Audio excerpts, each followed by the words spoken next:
You don't always get your goals, but you always get your standards.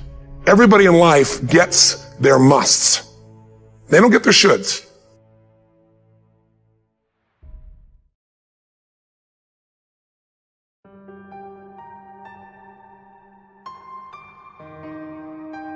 It's not about the value of your soul. It's about the value of you in the marketplace. There's always two pains in life.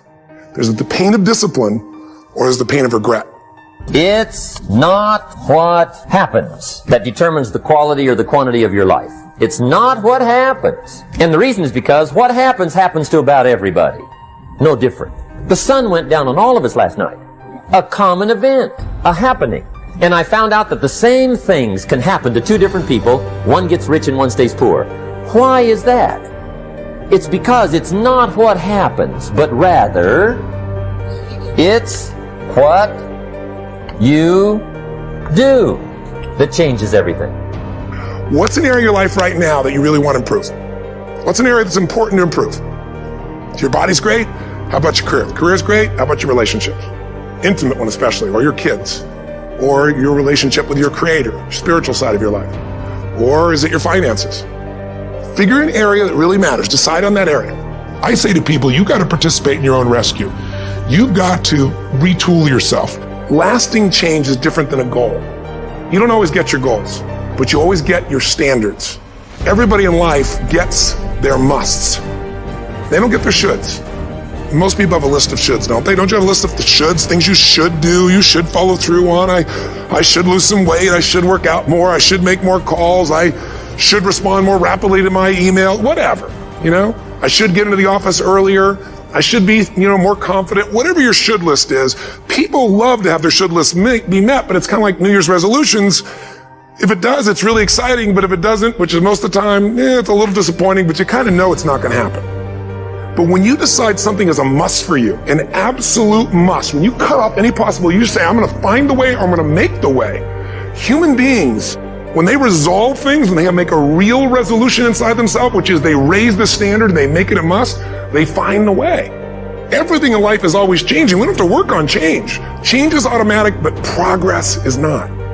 So if you want to make real progress, then you really got to look at your life in a different way. You got to say, I got to take control of this process and not just hope it's going to work out like people do who make a resolution.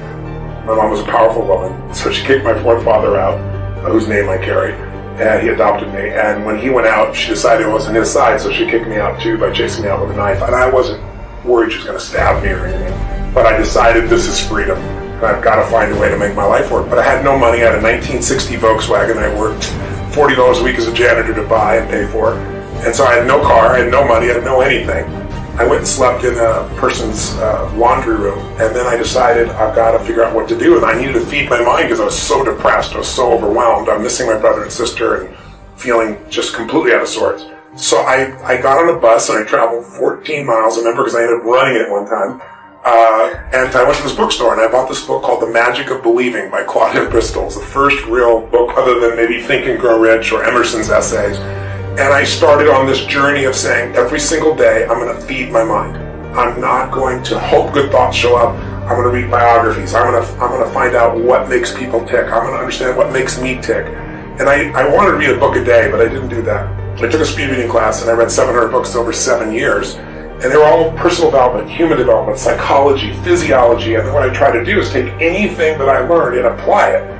And then when I applied it, I was 5'1" in my sophomore year in high school. I'm 6'7" now. I tell people the difference is personal growth. But sincerely, I became Mr. Solution because I wanted to help everybody. So I was this little fat guy, and I couldn't lose weight, and I lost weight. And all my buddies are like, how'd you do that? And I said, well, here's what I did. They lost weight, and then we all got girls. And that led to, as a young kid, that led to where, if you had a problem, I was Mr. Solution, especially if you're a girl, I was more motivated to help you. So the breakthrough was really understanding the power of compressing decades into days. And if someone has spent decades of their life and they compress it into a book, and you can read it in an hour or a few days, you have such an advantage, because when you learn by your own experience, it's painful and it's slow.